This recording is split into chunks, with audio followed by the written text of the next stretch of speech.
Amis d'Azinat, bonsoir et bienvenue. Oui, si on est un soir là. On est Mince. bienvenue au relais de poche pour une nouvelle émission et nous sommes aussi là sur un livre plutôt d'histoire avec Nicole Fréchou, ici présente, qui a écrit ce livre avec un co-auteur qui s'appelle Geneviève Deneux et ça s'appelle Joseph avec deux sous-titres, Histoire d'une migration 1852-1962, de Winkel au Rhin à Mefessour, canton d'Oran. Voilà pour la présentation du livre. Bonjour Nicole Fréchou. Bonjour. Avant de rentrer dans le vif du sujet, il vous faut d'abord, Nicole Fréchou, nous parler de votre co-auteur Geneviève Deneux, qui n'est pas là aujourd'hui. Non, Nous devons en parler. oui. Alors Geneviève Deneux, c'est une rencontre extraordinaire. Je faisais des recherches sur un de mes ancêtres qui est parti d'Alsace pour aller s'installer en Algérie. Et après avoir trouvé le village d'où il était parti, j'ai envoyé un petit message sur le site du village et quelqu'un m'a répondu par mail, c'était Geneviève. Et il se trouve que Geneviève est une petite cousine, ce qui est extraordinaire, on découvre ça, parce qu'elle est issue de la branche de la sœur de Joseph. Et on a découvert ça en se rencontrant, puisque je suis allé la voir, je suis allé dans le village, retrouver la maison de Joseph, etc. Et c'est elle qui m'a accueilli et nous avons décidé de faire ce parcours d'écriture ensemble. D'accord. Et juste pour signaler, parce que j'ai oublié dans la présentation, c'est édité par les éditions Vox Scriba, maison d'édition de Tarascon dans l'Ariège. Bon, votre livre est un livre d'histoire, je l'ai dit en introduction, sur une période définie, c'est dans le titre, 1852-1962, entre l'Alsace, la France et l'Algérie. Et votre livre commence par contre par une mise au point historique de l'histoire de France, à compter du début des années 1500 jusqu'à la fin des années 1600. Pouvez-vous nous expliquer la nécessité de ce point d'histoire? En fait, ça démarre exactement de 1664.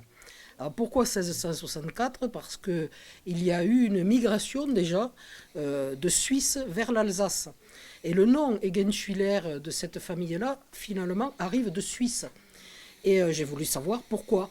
Et donc en 1664, c'est Louis XIV qui achète l'Alsace et la Lorraine à l'Empire austro-hongrois. Et il y a un problème parce qu'on est à la fin d'une grosse épidémie de peste et surtout de la guerre de 30 ans, qui ont vidé complètement les villages d'Alsace. Et Louis XIV et son équipe deal avec la Suisse en disant, voilà, vous avez trop de monde en Suisse, nous on n'en a pas assez en Alsace pour repeupler les villages, envoyez-nous du monde.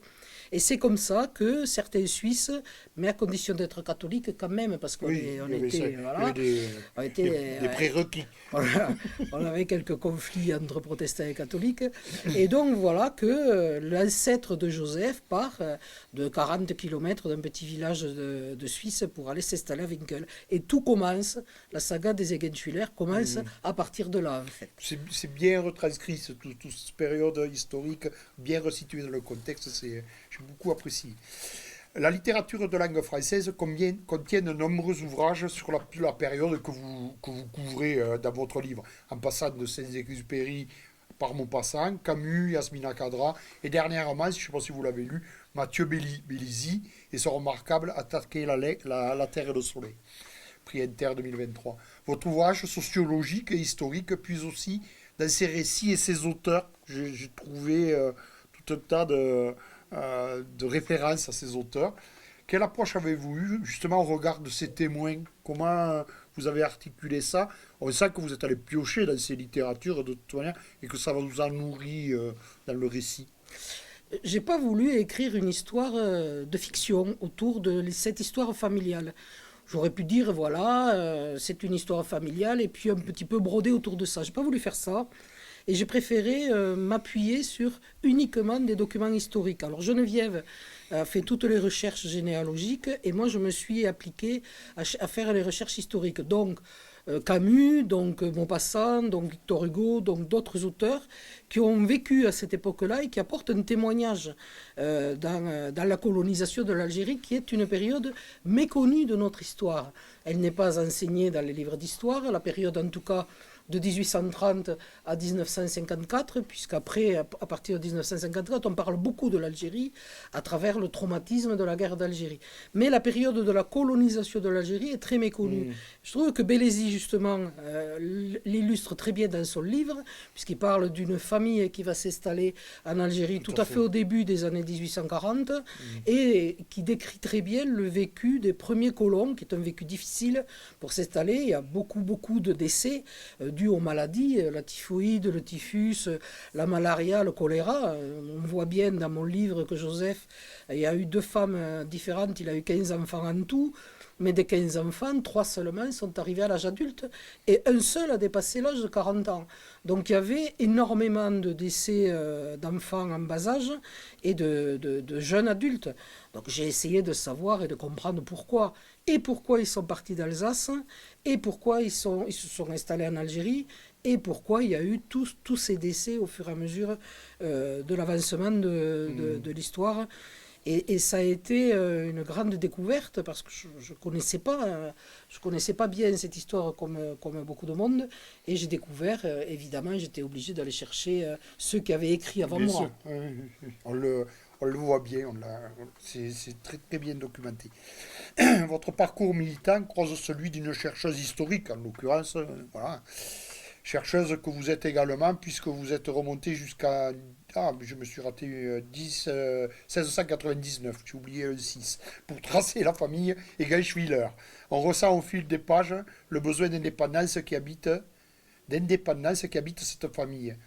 Et on le sent tout au long de votre livre, de votre récit. Et pouvez-vous aller plus loin sur justement ce sujet? Est-ce que vous en avez été consciente de ça ou c'est venu naturellement ce besoin d'indépendance qu'ils avaient?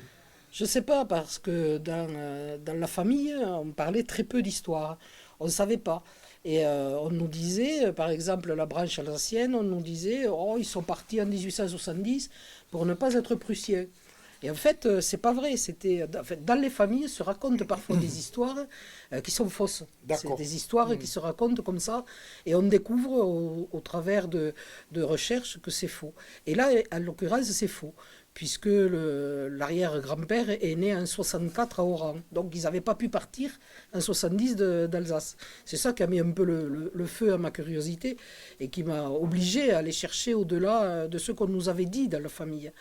Et donc toute cette vie traversée, toute cette vie familiale qui traverse le siècle, m'a interrogé tout au long de mes recherches, parce qu'au fur et à mesure que je répondais à une question, une autre question se posait. Pourquoi ils sont partis d'Alsace? Quand est-ce qu'ils sont partis?